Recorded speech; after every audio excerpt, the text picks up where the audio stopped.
After a century of confrontation between two ideologies, we should choose the best.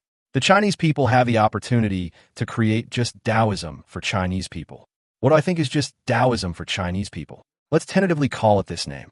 I think Chinese people should select the strength and remove the weakness after seeing the confrontation between capitalism and socialism, and it should be the result of letting people make their choice. That is to avoid what we see today. After a century of development of mankind, China ends in tragedy. The economy has developed, but the environment is gone and the future of our descendants has been sold.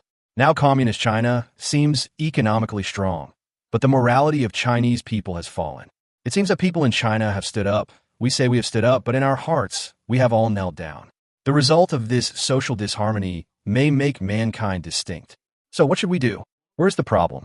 The problem is that politics has replaced all the values and hopes for survival. That is utopia. Today's politics has replaced people's beliefs, hopes, freedom, and human rights. What should we do? First, I think that the Chinese society should realize a political system that combines faith, the rule of law, and human rights. All the problems in China stem from a lack of belief. The communist utopia has made them become God themselves. This is really the greatest tragedy. This is also the reason why communism was expelled and destroyed in countries where communism was born.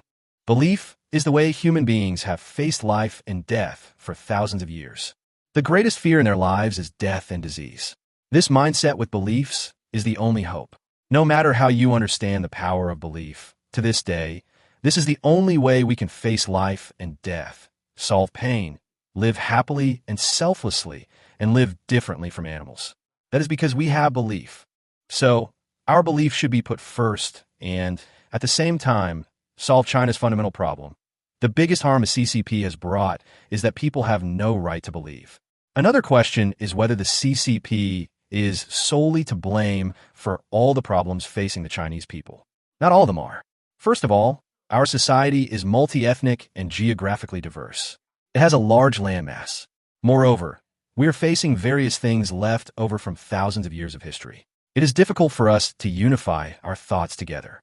Therefore, our survival in the current society depends on adhering to the rule of law and ensuring that everyone in society follows it. Under such circumstances, we can put an end to many abnormal phenomena that everyone sees now.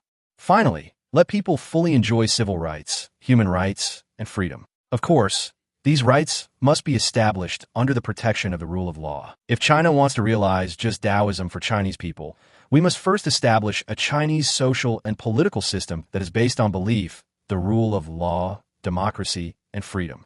With this, Chinese people can, together with all the people in the world, pursue a better life for mankind. It is not today's Belt and Road Initiative or so-called centralization. All powers are privatized and wealth belongs to the state. Using the above methods to realize the so-called people's yearning for a better life is a scam.